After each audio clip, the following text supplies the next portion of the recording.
dosakah Ustadz menakut-nakuti istri dengan ucapan cerai karena saking jengkelnya? Wah, ini bagaimana nih Ustadz? Ya. Bismillahirrahmanirrahim. Alhamdulillahirabbil alamin. Wassalatu wassalamu ala asyrafil anbiya'i wal mursalin wa ala alihi wa sahbihi wa man sara ala nahjihi wa istanna bi sunnatihi ila yaumiddin, amma ba'd. Rabbi shrah li sadri wa yassir li amri wahlul 'uqdatam min lisani yafqahu qawli. Allahumma 'allimna ma jahilna wanfa'na Allahumma bima 'allamtana wa zidna 'ilman nafi'an ya rabbal alamin. Baiklah, pemirsa Salam TV yang dimuliakan Allah Subhanahu wa taala. Pertanyaan yang disampaikan oleh ustadz kita, dosakah apabila seorang suami menakut-nakuti istri, ya, dengan kata-kata cerai? Iya, betul Ustaz. Ya. Pertama kita katakan, seorang suami Allah perintahkan untuk bergaul dengan istrinya dengan penuh kelemah lembutan dan tidak menakut-nakuti, dan ya bermuamalah dengan istri tersebut bil ma'ruf, sebagaimana yang Allah perintahkan dalam Al-Qur'an, wa ashiruhunna bil ma'ruf, dan hendaklah kalian wahai para suami bermuamalah, bersikap kepada para istri bil ma'ruf, dengan baik. Dan tentunya ya, menakut-nakuti dengan kata-kata cerai ini bukanlah sikap yang baik dari seorang suami kepada istrinya. Suami yang baik itu ketika istrinya salah bukan ditakut-takuti seperti itu, bukan diancam-ancam seperti itu. Karena apa? Karena masalah cerai ini bukan masalah yang sepele.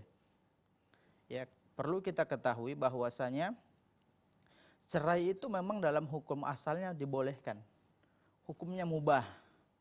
Ya, walaupun ada dalam hadis yang diperselisihkan oleh para ulama, yang hadis tersebut ya dikritisi oleh para ulama, abghadul halal ilallahi at-talaq. Ya, yang halal yang paling dibenci oleh Allah adalah cerai. Kemudian ya, maka ketika kita mengetahui ya cerai tersebut bukan hal yang sepele, bukan hal yang biasa, dan itu merupakan suatu perkara besar yang bisa banyak sekali mafsadahnya sebenarnya. Kalau seandainya tidak ada penyebabnya, kemudian dilakukan dengan serampangan, ya, dilakukan dengan asalan tanpa sebab yang jelas, maka akan timbul mafsadah dan kerusakan. Karena apa? Karena dalam hadis kita kenal bahwasanya salah satu perbuatan yang sangat dicintai oleh iblis ya, dari para tentaranya. Jadi kepala dari setan itu iblis, ya, dia tersebut dalam hadis diceritakan dia yada'u arsyahu 'alal ma'. Dia meletakkan singgasananya di atas air. Kemudian dia menebar bala tentara dan pion-pionnya. Ya, anak buahnya dia sebar. Kemudian datang anak buahnya mengadu kepadanya, "Wahai bosku, aku telah melakukan ini." Dia mengatakan, "Lam tasna' syai'an." Anda belum melakukan apa-apa. Sampai ketika ada yang datang dan melaporkan kepadanya bahwasanya farraqtu baina fulan wa ahli. Aku telah memisahkan antara si fulan dengan istrinya, dengan keluarganya. Maka ketika itu iblis merasa bangga, "Anta, ya, engkau adalah orang yang sudah melakukan hal yang agung." Jadi ini suatu yang sangat diinginkan dan sangat dicintai. Bahkan iblis mengatakan, ya, terpisahnya antara seorang suami dengan istri adalah prestasi bagi mereka. Maka ya, kalau kita mengetahui ini merupakan suatu perkara yang sangat dicintai oleh iblis, karena apa? Karena sebagaimana kita singgung tadi, dengan perceraian tadi akan banyak terbuka pintu-pintu fitnah. Anak-anak akan terlantar, ya, kemudian pintu perzinahan akan terbuka.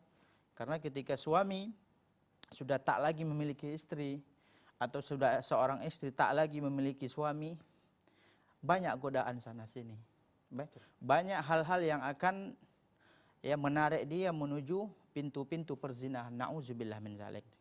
Kemudian ya, di antara hal yang harus dihindari, ya, di antara penyebab seorang suami tersebut harus menghindari mengancam-ngancam istrinya dengan kata-kata cerai, yaitu sebuah hadis yang diriwayatkan oleh Imam Abu Daud. Rasulullah Shallallahu Alaihi Wasallam bersabda, Sallallahu alaihi wasallam. "Thalasun jidduhunna jiddun, wa hazluhunna jiddun." Ada 3 perkara yang seriusnya itu serius dan bercandanya itu dihitung serius. Yang pertama, ya, an-nikah. Kemudian nikah. Ya, jadi nggak boleh main-main dengan pernikahan.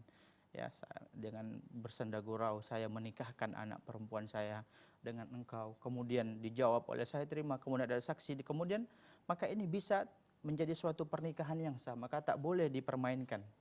Ya, kemudian yang kedua adalah at-talaq.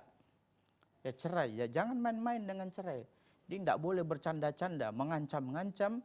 Ya, istri dengan kata-kata cerai ini bisa berakibat berlakunya perceraian tersebut, dan perceraian tersebut menjadi sah.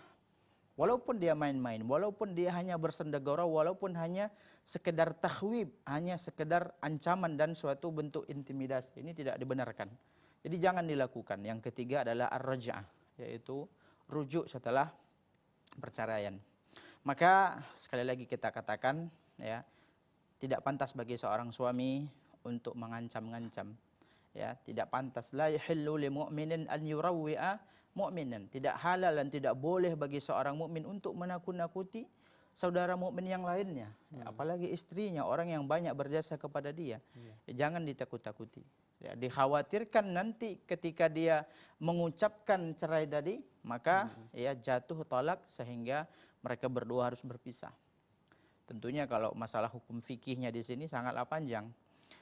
Kalau seandainya dia sudah mengatakan, ya, dengan lafaz sharih, dia katakan, aku menceraikanmu. Ya, aku menceraikanmu, aku talak engkau, kata dia. Dia katakan demikian.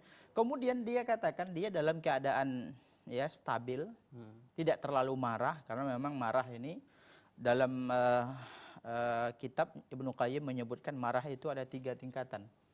Ya, dalam keadaan sadar dan tidak marah, ya, yang tingkat tinggi, dia mengatakan, aku ceraikan engkau. Kemudian setelah dia